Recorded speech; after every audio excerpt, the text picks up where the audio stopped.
मोक्ष मार्गस्य नेतारम। कोई भी एक व्यक्ति अनम्यूट कर ले। अजय भैया आप अनम्यूट करो। हाँ। मोक्ष मार्गस्य नेतारम। भेत्ता, आधा था पूरा था। भेत्तारम कर्म भूभृताम। भेत्तारम कर्म भूभृताम। हाँ, और भूभ्र नहीं, भ्रे, वो जो री होता है ऐसा वाला होता है ना, लिरे, उसको थोड़ा सा ई उच्चारण में बोलते हैं। कर्म भूभृताम। कर्म भूभृताम। बहुत अच्छा। मोक्ष मार्गस्य नेतारम। बोलो बोलो। मोक्ष मार्गस्य नेतारम। भेत्तारम कर्म भूभृताम। भेत्तारम कर्म भूभृताम। ज्ञातारं विश्वतत्त्वानां। ज्ञातारं विश्वतत्त्वानां। वंदे, बंदे नहीं बोलना, ब बकरी का नहीं, विक्ट्री, व। वंदे तद्गुणलब्धये। वन्दे तद्गुणलब्धये। एक बार लगातार बोलेंगे, है ना, रुकेंगे नहीं। आप भी बोलना, हम भी बोलेंगे एक साथ, और बाकी लोग सब अनम्यूट की कंडीशंस में अपने अपने घर पे बोलेंगे। ठीक है। मोक्ष बोलो। मोक्ष मार्गस्य नेतारं भेत्तारं कर्म भूभृतां। ज्ञातारं विश्वतत्त्वानां। वन्दे तद्गुणलब्धये। बहुत ही गजब का मंगलाचरण कल अपन ने देखा था कि इस एक मंगलाचरण के ऊपर हजारों श्लोक लिखे गए, अनेक अनेक आचार्य भगवान के द्वारा, है ना। समंतभद्र आचार्य देव ने आप्त मीमांसा, मतलब आप्त परीक्षा, है ना, आप्त मीमांसा नामक ग्रंथ की रचना हो गई। अष्ट सहस्त्री, अष्टशती, है ना, 800 श्लोक प्रमाण, 8000 श्लोक प्रमाण। कैसा है ये मंगलाचरण। देखो इसका सीधा सीधा अर्थ देखते हैं। मोक्ष मार्ग के प्रवर्तक, मोक्ष मार्गस्य नेतारम। नेतारम ने एक क्वेश्चन था, आप मतलब क्या? हाँ, कल की क्लास में आप शायद थे नहीं। आप तो मतलब अरहंत भगवान। मैंने रिकॉर्डिंग सुन ली थी। अच्छा, बढ़िया। तो कल थोड़ी सी हिंट की थी उसमें कि आप तो मतलब अरहंत भगवान, है ना। और आपकी चर्चा आएगी यहाँ पे, और विशेष चर्चा अपन करेंगे। और आप के स्वरूप का यदि और विस्तार से जानना है तो कल अपन रत्नकर्ण श्रावकाचार्य जी के माध्यम से आप्त का स्वरूप को देखेंगे। ठीक है। अपने को करना क्या है, कोई जल्दी तो है नहीं कि बहुत जल्दी ग्रंथ खत्म करना है। कि अपना पर्पस क्या है कि हमारे को देव शास्त्र गुरु का स्वरूप एकदम क्रिस्टल क्लियर और आत्म स्वरूप एकदम क्रिस्टल क्लियर, ये दो चीजें एकदम हाथ पे रखे आंवले की तरह क्लियर हो। यही मुक्ति का मार्ग है, यही सुखी होने का मार्ग है, यही धर्म है, इतना ही धर्म है। अन्य कुछ नहीं करें तो धर्म हो जाएगा, इतना ही धर्म है। धर्म के नाम पे भी बहुत भ्रांतियां है ना, बस यही धर्म है।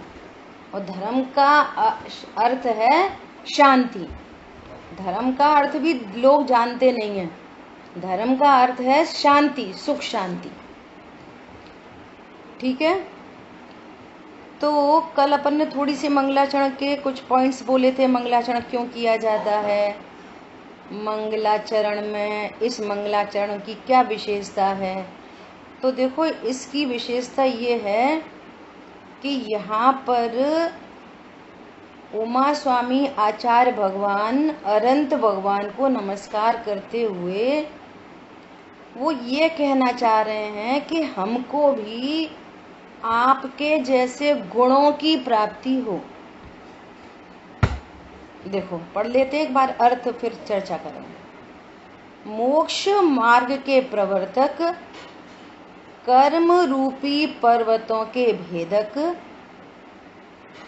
अर्थात नष्ट करने वाले तथा विश्व के समस्त तत्वों को जानने वाले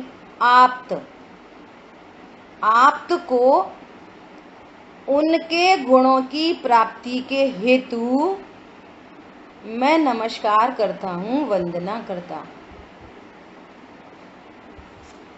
टोडरमल जी ने ऐसा लिखा है कि बिना प्रयोजन तो मंद बुद्धि भी कुछ कार्य में नहीं प्रवर्तन करता। मंद बुद्धि भी बिना मतलब के कौन कौन सा काम करता है? बिना प्रयोजन के कौन सा काम किया जाता है ना?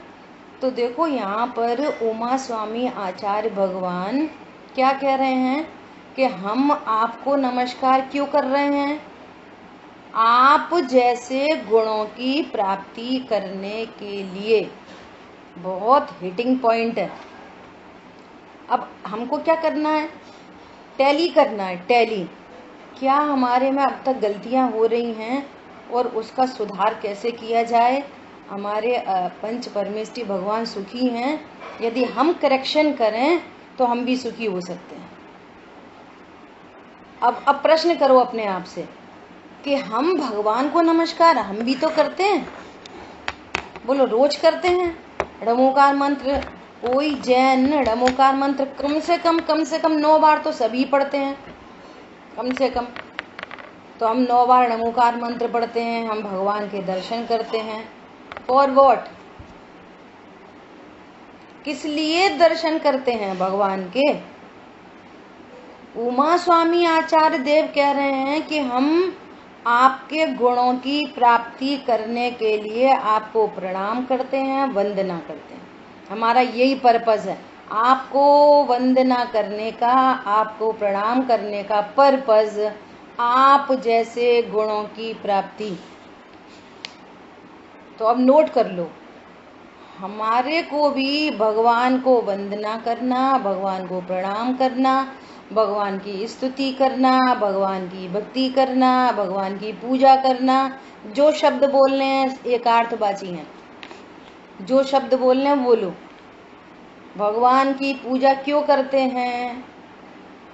उनके जैसे गुणों की प्राप्ति के लिए। अब उनके जैसे गुणों की प्राप्ति के लिए है ना, ये अस्ति। अब इसमें अनंत की नास्ति हो गई।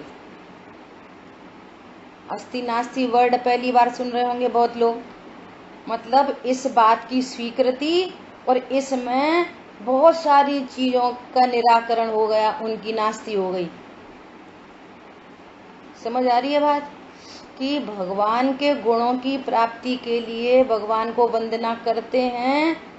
इसका अर्थ ये हुआ कि किसी लौकिक प्रयोजन के लिए भगवान को वंदना नहीं की जाती। क्या बोला? लौकिक प्रयोजन कौन से होते हैं भैया? यदि लौकिक प्रयोजन ही साधने होते तो वीतरागी सर्वज्ञ देव के कुल में जन्म लेने का क्या अर्थ निकला? लौकिक प्रयोजन तो ऐसे ही बहुत सद जाते होंगे, कहीं और भी सद सकते हैं। अब उसमें भी स्यादवाद है। सद सकते हैं का अर्थ ये है कि यहाँ जो पारलौकिक प्रयोजन है वो कहीं और नहीं सद सकता। नंबर 1, जो पारलौकिक प्रयोजन जैन कुल में जन्म लेने से सद सकता है वो किसी अन्य जगह नहीं हो सकता। नंबर 1। दूसरी बात, रही बात लौकिक प्रयोजन को साधने की, तो लौकिक प्रयोजन भी आपके पूर्वकृत परिणामों का फल है, उसके अनुसार लौकिक प्रयोजन सदता हुआ दिखाई देता है। और वो लौकिक प्रयोजन यदि सद भी जाए तो उससे हमारा कोई लाभ नहीं होता। समझ आ गई बात? भैया धन की प्राप्ति हो जाए, अच्छे नंबर आ जाए, पास हो जाए, मोड़ा हो जाए, मोड़ी हो जाए, रोग मिट जाए, घर में कलह मिट जाए, ये हमारा प्रयोजन नहीं है। हमारा प्रयोजन क्या है? आपके जैसे गुणों की प्राप्ति के लिए। तो अब दूसरा प्रश्न आता है कि उनके जैसे गुणों की प्राप्ति के लिए हम उन्हें नमस्कार करें तो फिर लौकिक प्रयोजन भी सध जाएगा कि नहीं सध जाएगा?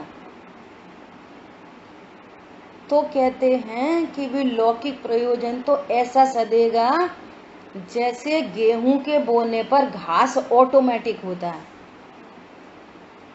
कोई ऐसा किसान नहीं है जो भूसा बोने के लिए कुछ बोता हो, भूसा की प्राप्ति के लिए कुछ बोता हो। क्या बोला? बहुत महत्वपूर्ण बिंदु हैं ये सारे। लौकिक में, जगत में कोई भी किसान के पास ऐसी कोई टेक्नोलॉजी नहीं है कि जो अकेले दाना नहीं चाहिए, अकेला भूसा चाहिए। हमको तो भूसा की उगाई करनी है। क्यों? क्योंकि हमारे को बैल को चारा खिलाना है। तो कहते हैं कि हे मूर्ख, तू गेहूं बोले, गेहूं से तेरा भी पेट भरेगा, तू माला माल हो जाएगा। भूसा तो बाई प्रोडक्ट है, उनका पेट तो अपने आप ही पल जाएगा। समझ में आ रही है बात?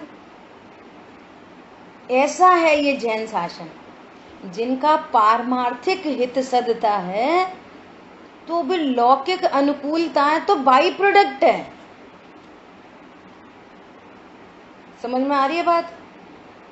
ऊंचे ऊंचे राजाओं के पद, तीर्थंकर के पद, 63 सलाखा पुरुष,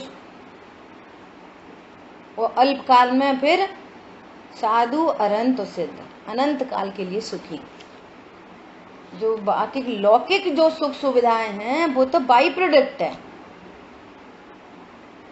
समझ आ गई बात? लेकिन भगवान की उपासना, भगवान की पूजा हम भगवान के गुणों की प्राप्ति के लिए करते हैं। तो आज से अपना पर्पस बदल लेना। और ये वाली बात अनेक पूजाओं में लिखी है, लेकिन हमको उनका अर्थ पता नहीं है। लिखा यही है। क्या लिखा है? शुद्ध आत्म प्रभा जो अनुपम फल में उसे खोजने आया हूँ।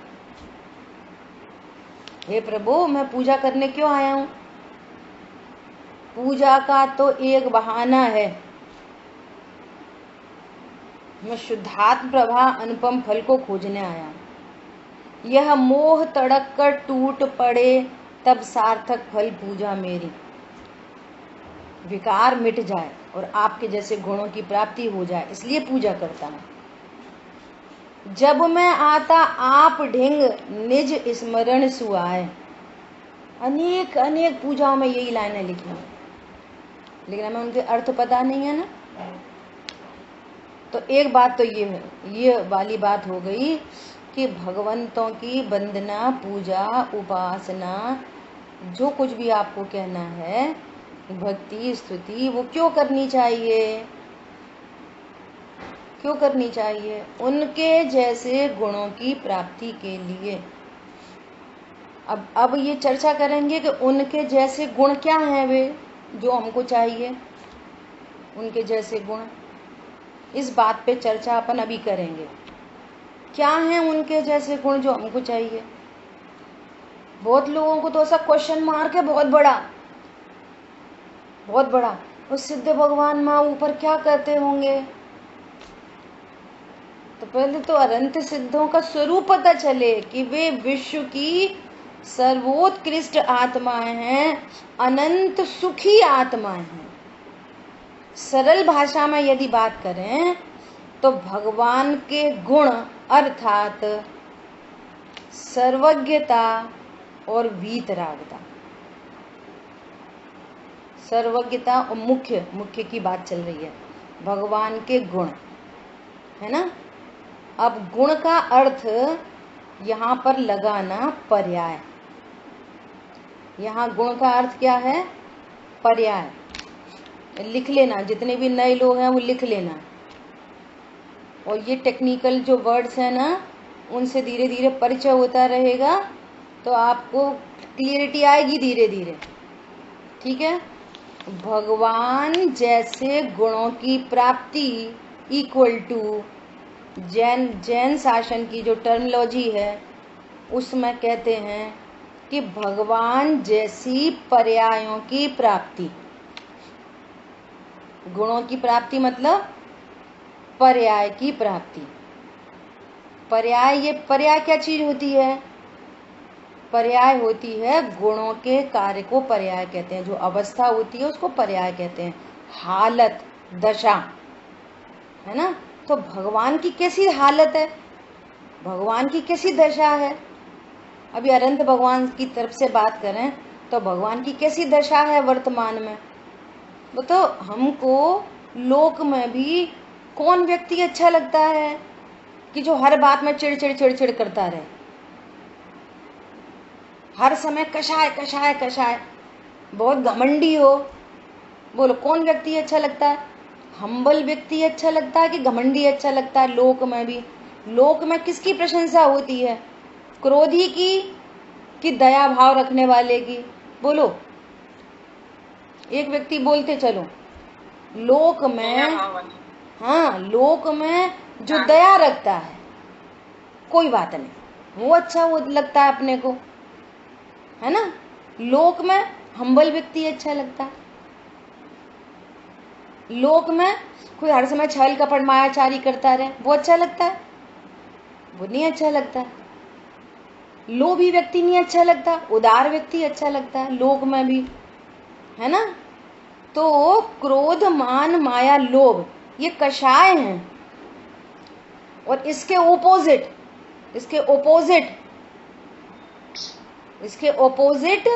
ये इनको गुण कहते हैं। ये गुण है। क्या गुण है? कि क्षमा गुण है ना, मार्दव धर्म है, ये गुण है। इसके ओपोजिट ये विकार है, ये स्वभाव है, ऐसा ये स्वभाव प्रकट होता है। शांति, सुख शांति, दया, ये सब इनके जो ओपोजिट है। क्रोध का ओपोजिट क्षमा, मान का, घमंड का ओपोजिट मार्दव, है ना। ऐसे ही छल कपट मायाचारी का ओपोजिट आर्जव, सरलता होनी चाहिए चित्त में। और लोभ, है ना, लोभ का ओपोजिट शौच धर्म, निर्लोभता। तो जो हमारे अनंत भगवान, सिद्ध भगवान हैं, उनको ऐसे अनंत गुण प्रकट हुए हैं। कैसे? क्षमा आदि, दया आदि, ऐसे उनको अनंत गुण प्रकट हुए हैं। तो यहाँ पर उमा स्वामी आचार्य देव कह रहे हैं, ओहो मेरी परिणति में कैसे भाव होते हैं, इसलिए मैं तो ये चाहता हूँ कि मेरी परिणति में आपके जैसे अनंत गुण प्रकट हों। कैसे प्रकट हो गुण? कि कोई कषाय नहीं हो, शांति हो, शांति। तो बोलो हम सबको शांति चाहिए कि नहीं चाहिए? बोलो, हमको क्रोध चाहिए कि क्षमा चाहिए? कोई हमारे ऊपर क्षमा, हाँ ये चाहिए। तो और ये भगवान के पास हाईएस्ट है, हाईएस्ट, सुपीरियर मोस्ट कंडीशंस पे भगवान विराजमान है। वे, हम भी जीव द्रव्य हैं, वे भी जीव द्रव्य हैं, लेकिन उनकी अवस्था में सुपीरियर मोस्ट कंडीशंस हैं। सुख शांति, दया, क्षमा, आर्जव, ये जो 10 धर्म की चर्चा है ना, क्षमा, मार्दव, आर्जव, सत्य, शौच, संयम, तप, त्याग, ब्रह्मचर्य, है ना, ऐसी सर्वोत्कृष्ट दशा है हमारे अनंत भगवान की, सिद्ध भगवान की। और उस मार्ग पे चल रहे हैं आचार्य उपाध्याय साधु परमेष्ठी। तो हे प्रभु, हमारी परिणति में कभी कषाय नहीं उत्पन्न हो, हम अकषाई पर्याय अवस्था चाहते हैं अपनी, जैसी आपको प्रकट हो गई है। अब थोड़ा सा क्लियर हुआ होगा भगवान के गुण कौन से हैं। तो अपन ने कषाय के एंगल से देखे, अब ज्ञान के एंगल से देखो। लोक में कम ज्ञान वाला अच्छा लगता है, डफर कि इंटेलिजेंट? कौन अच्छा लगता है लोक में भी? और उसको 10 बार सिखाओ तो भी नहीं सीखे, और जो एक बार सिखाओ फटाफट सीख जाए। लोक में किसकी प्रशंसा होती है, इंटेलिजेंट की कि बेवकूफ की? बोलो। इंटेलिजेंट की प्रशंसा होती है। और भगवान कैसे हैं? Superior, most intelligent. जो लोग जानते नहीं है भी ये कहते हैं कि सिद्ध भगवान क्या करते होंगे। अरे सिद्ध भगवान सुपीरियर मोस्ट इंटेलिजेंट हैं। समझ में आ रही है बात? सर्व के ज्ञाता, क्या बोल रहे हैं? मोक्ष मार्ग के प्रवर्तक, मोक्ष मार्ग को बताने वाले हैं। उन्होंने कुछ बनाया नहीं, हमारे भगवंतों ने कुछ बनाया नहीं, बताया है। क्या बोला? अरविंद भगवान ने जैन धर्म बनाया, बनाया नहीं, बताया है। उनसे पहले अनंत तीर्थंकर हो गए, हर कल्प काल में अनंत तीर्थंकरों ने मार्ग बताया है, बनाया किसी ने नहीं। Energy neither be created nor be destroyed, किसी के द्वारा बनाया ही नहीं जाती वस्तु, बताई है उन्होंने। तो मोक्ष मार्ग के प्रवर्तक और कर्म रूपी पर्वतों के भेदक। भार में यदि दुख का कारण किसी को कहा जाए तो कर्म दुख का कारण कहा जाता है किसी अपेक्षा से। कर्म बंधन में डालता है, बंध जाता है ना? तो ऐसे कर्मों को उन्होंने नष्ट कर दिया। ऐसे कर्म रूपी पर्वतों के भेदक हैं। और कैसे हैं वे? विश्व के समस्त तत्वों को जानने वाले। कैसा है केवल ज्ञान? विश्व के समस्त पदार्थों को प्रत्यक्ष जानने वाले। ये केवल ज्ञान का स्वरूप भी बहुत अद्भुत है, अपन चर्चा करेंगे, है ना? तो क्या कह रहे हैं? समस्त तत्वों को जानने वाले। तो कैसे हमारे को थोड़ा सा कोई बताएं, कल पूछो भूल जाते हैं। हे प्रभु, हम तो बार बार भूल जाते हैं, हमें तो आपके जैसे गुण चाहिए। कैसे गुण चाहिए? कि जानने की कोई जिज्ञासा नहीं हो और सब झलक जाए। हमको भी आपके जैसा ज्ञान चाहिए, केवल ज्ञान। हमको भी आपके जैसा सुख चाहिए, आनंद चाहिए। हमको भी आपके जैसे अकषाय भाव चाहिए। हमें कभी किसी को देखकर कषाय उत्पन्न नहीं हो। ये विश्व में सर्वोत्कृष्ट गुण है। समझ में आई भगवान के कैसे गुण चाहिए हमको? भगवान जैसे कैसे हैं भगवान? सबको जानते हुए अप्रभावी रहते हैं, न कोई राग न कोई द्वेष। अप्रभावी, सबको जानते हुए अप्रभावी रहते हैं और अप्रभावी रहकर सबको जानते हैं। वाइस वर्सा, दोनों तरफ से। जानते हुए अप्रभावी और अप्रभावी रहकर जानते हैं। कोई क्वेश्चन मार्क नहीं होता। कैसा? अरे अरे अरे अरे, ये नरक में क्यों जा रहा है? ये अपने कर्मों के उदय से जा रहा है, इसमें अरे अरे की क्या बात है? अरे इसकी हड्डी क्यों टूट गई? अरे इसका वो क्यों हो गया? इसको घाटा क्यों पड़ गया 10 लाख का? कुछ नहीं, सब जीव हैं, अनादि अनंत जीव हैं, अपने अपने कर्मों का फल भोग रहे हैं। कोई ऐसा बोले इसको क्यों मार रहे हैं लोग, इसको क्यों मार रहे हैं? अरे इसने बहुत गलत काम किया है। उसको बोले तुम्हारी ही सगी बहन के साथ इसने बैड बिहेव किया है। जो भी पूछ रहा था ना क्यों मार रहे क्यों मार रहे, तुम्हारी बहन के, तुम्हें पता नहीं, तुम ऑफिस से आ रहे हो, तुम्हारी बहन के साथ ये बैड बिहेव किया इसने। तो कैसा भाव आएगा? जिसने बैड बिहेव किया है तो उसका फल भोगे वो। समझ में आ रहा है कैसा है? और यहाँ कैसा जान बना है? पहले तो अल्प ज्ञान है, जरा सा कुछ जानने में आए तो भूल जाते हैं, और कुछ जानने में भी आ जाए तो वो कैसा जान बना है? तुरंत राग द्वेष, राग द्वेष, राग द्वेष। ये पेन देखा, अच्छा है, राग। अच्छा नहीं, बेकार है, काले रंग का बेकार है। राग द्वेष, राग द्वेष। और भगवान कैसे जानते हैं? भगवान कैसे जानते हैं? न राग न द्वेष। कितनी शांति होती होगी, बोलो, कल्पना करो। किसी को भी जानना हो लेकिन कोई राग द्वेष नहीं। आज की भाषा में बोले पीस ऑफ माइंड। ऐसे पीस ऑफ माइंड के धारी हैं। सो कह रहे हैं हमको भी आपके जैसे गुण प्रकट हों। अब ये वाली बात हम कब कह सकते हैं भगवान से? जब हमें भगवान का स्वरूप पता हो, हमारे भगवान कैसे हैं और ऐसे गुण हमको भी प्रकट हो सकते हैं, ये कॉन्फिडेंस भी हो। अन्य मत में तो इस कॉन्फिडेंस की तो चर्चा ही नहीं है। वहां तो बस ये चर्चा है कि तुम भगवान हो और हम भक्त हैं, और हम तो कभी भगवान बन सकते नहीं हैं। आप महान हो, हम तो पामर हैं, दीन है। आप दीनानाथ हो। कौन समझ में आया? और ये जैन शासन कैसा है? वस्तु स्वरूप बताता है। जितने भी जीव हैं, यदि वे अपने स्वरूप को जाने तो वे भी परमात्मा बन सकते हैं। बोलो, वे भी परमात्मा बन सकते हैं। अन्य मत में तो भगवान की बात ही नहीं है। तुम भगवान मुंह देखा शीशे में, जे भगवान बनेंगे। और यहाँ कैसे शासन में हम जन्मे हैं? बोलो, यहाँ तो शेर को कह रहे हैं कि तुम हे सिंहराज, तुम जीवराज हो, तुम अल्पकाल में भगवान बनने वाले हो।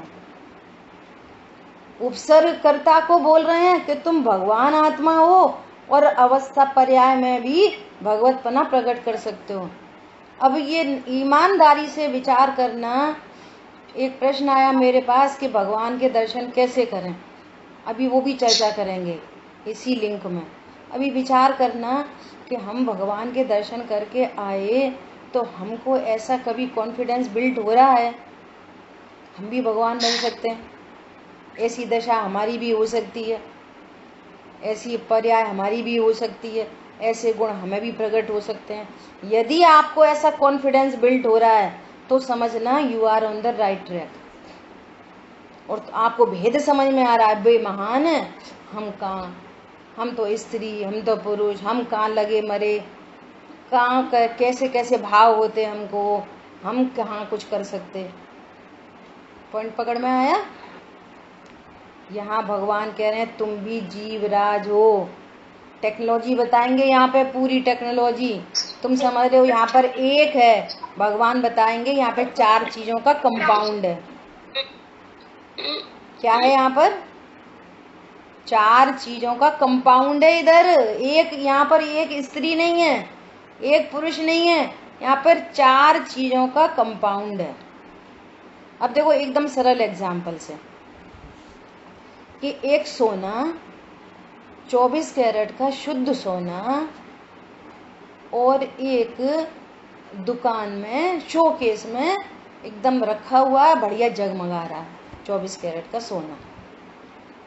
उसी शॉप पे वो जो सोने का खनिज होता है ना, और वो एक पुड़िया में एक वो आई खनिज। खनिज में क्या चीजें होती हैं, कोई बताएगा? सोने का खनिज किसको बोलते हैं? गोल्ड और मतलब वो इम्प्योरिटीज के साथ मिक्स होता है गोल्ड। ठीक है, तो उसमें शुद्ध चीज उसके अंदर, पर इसमें इम्प्योरिटीज मिली हुई। ठीक है, तो खनिज किसको बोलते हैं? कि खनिज मतलब वहां पर गोल्ड एटम के साथ में अन्य मेटल भी मिली होने के कारण, अन्य मेटल का संयोग होने के कारण वो चमकीला नहीं दिखाई देता, ऐसा मिट्टी जैसे ही दिख रहा है, काला काला, है ना। तो वो जो पुड़िया में जो खनिज है ना, वो चमकीले सोने को देख के बोल रहा है, ओहो मुझे भी ऐसा ही चमकना है, मैं भी तो सोना हूँ, ये तो सोना है जो शोकेस में रखा है, कितना जगमगा रहा है, मैं भी तो सोना ही हूँ, मुझे भी इसके जैसा ही चमकना है। समझ में आ गई बात? दृष्टांत ये है देव दर्शन, इसको कहते हैं देव दर्शन। ये देव दर्शन, ये भाव नहीं प्रकट हुआ तो देव दर्शन नहीं हुआ। आप कुछ और के दर्शन करके आ गए। कुछ और के किसके करके आ गए? किसके करके आ गए? बोलो, ऐसा हो सकता है कि वो खनिज भी ऐसा ही चमक जाए? ऐसा हो सकता है? नहीं हो सकता। प्रभु, जो वो चमकीला अभी शोकेस में जगमगा रहा है, उसकी बिफोर की कंडीशन ऐसी थी, वो भी ऐसी पुड़िया में ही आया था मिट्टी के साथ में। उसकी प्रोसेसिंग हुई, 16 ताव लगे तो वो जगमगा रहा है। जितने भी ये शोकेस में सोना जगमगा रहा है, वे सब ऐसे ही थे प्रारंभिक अवस्था में।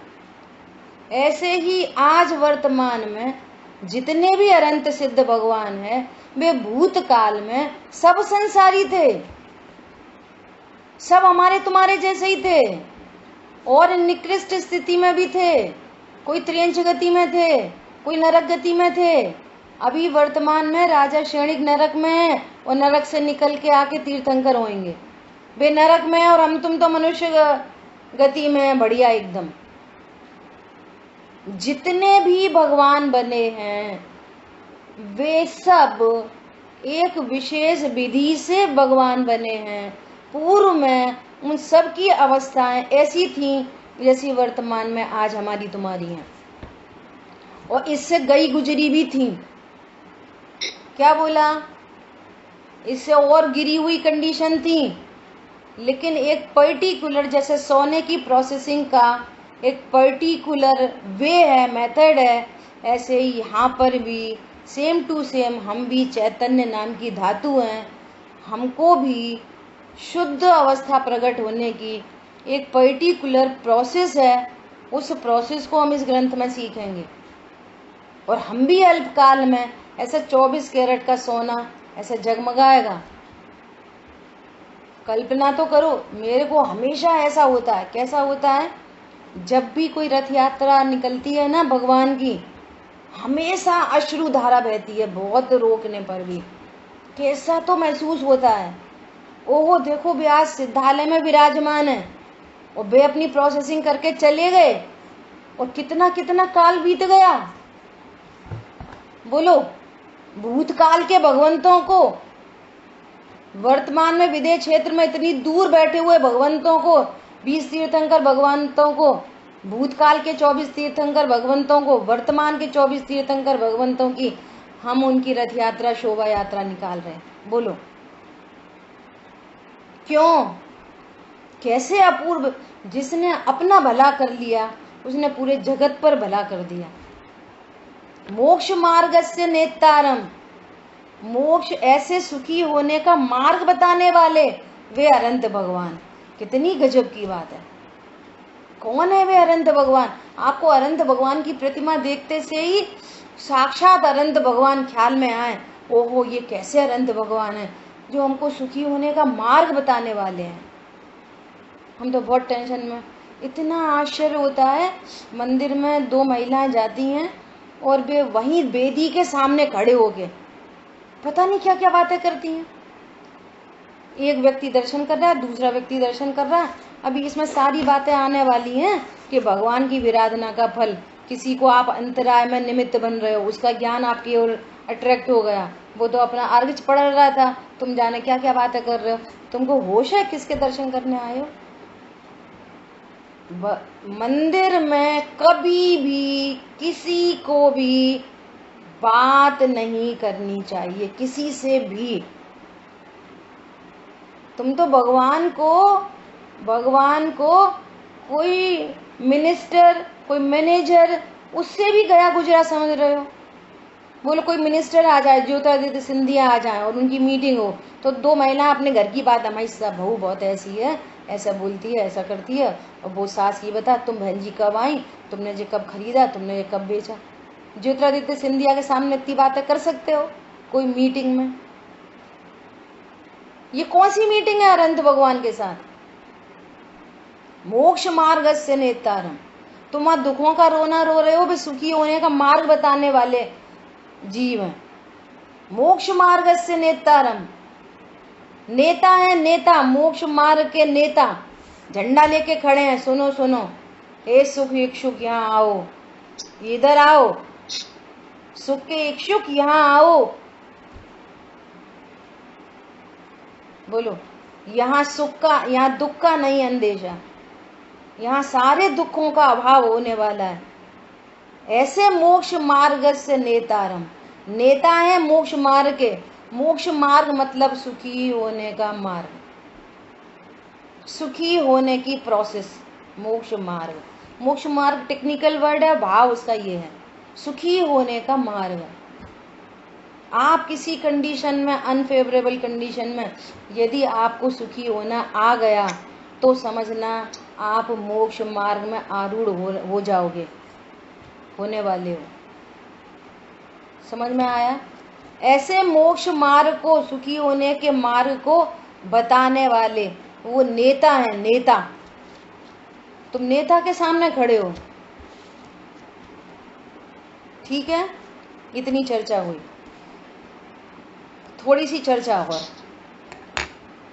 कि भगवान के दर्शन कैसे करने चाहिए।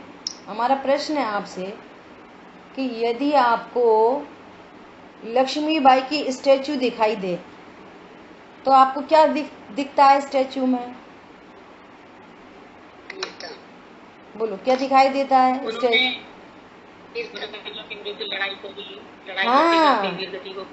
हाँ, बहुत बढ़िया। उसका आउटर इनर, उसका नेचर, उसने देश के लिए क्या किया, जो आपने तो लक्ष्मीबाई को भी नहीं देखा और आपने तो महावीर भगवान को भी नहीं देखा, दोनों को ही नहीं देखा। लक्ष्मीबाई आपके सामने लड़ी थी? नहीं लड़ी थी। लेकिन लक्ष्मीबाई के बारे में हमने अपने इतिहास की किताबों में उसके बारे में पढ़ा है। तो हमने जैसे ही स्टैचू देखी लक्ष्मीबाई की, तो हमें उसके बारे में जो हमने पढ़ सुन रखा है, बिल्कुल 100% फेथ के साथ में हमें तुरंत लगता है देखो कैसी थी माँ लक्ष्मीबाई। अब हमारा प्रश्न है कि आप महावीर भगवान की प्रतिमा देखते हो और यहाँ ग्रंथों में महावीर भगवान के बारे में सब कुछ लिखा है, तो महावीर भगवान को देखकर आपको क्या याद आता है? 0 सन्नाटा। फिर आप क्या देखते हो महावीर भगवान में? कितनी अच्छी प्रतिमा। ऐसा किसी ने बोला कितनी अच्छी प्रतिमा है लक्ष्मीबाई की? हाँ, पत्थर की है, अच्छा, इटालियन पत्थर है। ऐसे दर्शन करते हैं। फिर बहुत हसमुख प्रतिमा है। ऐसा कोई क्षेत्र पे जाता है ना तो एक दूसरे को क्या बोलेंगे, आप भगवान की प्रतिमा देखना और कंटिन्यूस देखना, कोई आश्चर्यकारी प्रतिमा है वो, और उसको देखते देखते आपको फण दिखाई देने लगेगा। तो आपने इमेजिनेशन कर ली ना, तो अब न तो तुम भगवान को द्रव्य गुण पर्याय से वहां देखने गए, न अपने द्रव्य गुण पर्याय की मैचिंग करने गए। बंदे तदगुण लब्ध है, ये तो प्रोसेस में ही नहीं है, हमारे ज्ञान में ही नहीं है। अब हम वही देख रहे हैं। तो वो भगवान के यहाँ पे वो छोटा सा फूल टाइप बना रहता है ना, और ये थोड़ा वक्ष स्थल को थोड़ा हाईलाइट करते हैं, उधर से लाइट पड़ती है। अब किसी भी प्रतिमा को देखना तो आपको ऐसी फीलिंग आएगी वहां पे, किसी भी प्रतिमा को। हाँ, सही बात है, हमें भी सांप दिखा, हमें भी दिखा, तो मन मन में सोच लेंगे हमने भगवान के दर्शन कर लिए। भैया तुम क्या देखने गए थे? मूर्ति से, मूर्ति को 100% गौड़ करके मूर्तिमान वे महावीर भगवान, वे हमारे ज्ञान का विषय बनना चाहिए। फिर महावीर भगवान मतलब क्या कि द्रव्य गुण पर्याय से जीव वस्तु। तब आपको ख्याल में आएगा, ओहो ये चमचमाता सोना है। फिर आपको ख्याल में आएगा, देह गौड़ हो गई ना, भगवान की प्रतिमा गौड़ हो गई, भगवान की सकल सूरत गौड़ हो गई। मूर्ति में क्या देख रहे? मूर्तिमान, है ना। जैसे हमने लक्ष्मीबाई में वो लक्ष्मी देखी, बाई देखी जो लड़ी झगड़ी थी, वीर गति को जो प्राप्त हुई, ऐसे महावीर भगवान जो सिद्ध गति को प्राप्त है द्रव्य गुण पर्याय से, वो भी जीव है। देखो उनके कैसे गुण प्रकट हुए। ओह प्रभु आप कैसे सर्वज्ञ हो, वीतरागी हो। तो उनकी पर्याय, उनकी दशा और उनका द्रव्य स्वभाव हमारे ज्ञान में आए, और फिर आपको ये वाली बात होके ही रहेगी कि हम भी जीव हैं। भगवान को यदि आप इस एंगल से देखोगे तो ये वाली बात आए बिना रहेगी नहीं कि हम भी जीव हैं। और जैसे ये वाली बात ख्याल में आएगी हम भी जीव हैं, तो इस बात का कॉन्फिडेंस बिल्ड होगा आपको कि चूंकि वो जीव हैं और हम भी जीव हैं, और उनकी ऐसी पूर्ण शुद्ध अवस्थाएं हैं, तो ऐसी अवस्था हम भी प्रकट कर सकते हैं। ये आपको कॉन्फिडेंस बिल्ड हो जाए, इसका नाम देव दर्शन है। समझ में आया? यही देव दर्शन है बस, नहीं तो देव दर्शन नहीं हुआ, कुछ और दर्शन हो रहा है। पत्थर का दर्शन कर रहे हैं, कोई आंखों का दर्शन कर रहे हैं, कोई यहाँ पे सांप का दर्शन कर रहा है, अनेक अनेक तरह के। कोई कैसी स्फटिक मणि की प्रतिमा है, कोई कहता है कि कोई कैसी अष्ट धातु की प्रतिमा है, कोई कैसे सिंहासन पे, और कैसे छत्र चमर भामंडल आदि आदि। ठीक है, एकदम सिंपल। आपने यदि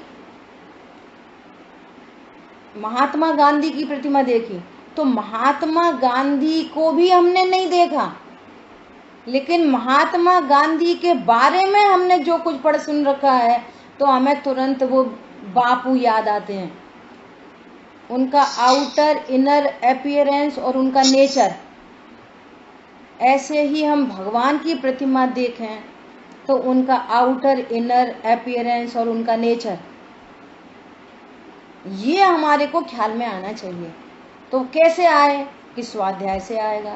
पूजा भी स्वाध्याय से होती है, तप भी स्वाध्याय से होता है, गुरु उपासना भी स्वाध्याय से होती है, दया दान सब कुछ स्वाध्याय से होता है।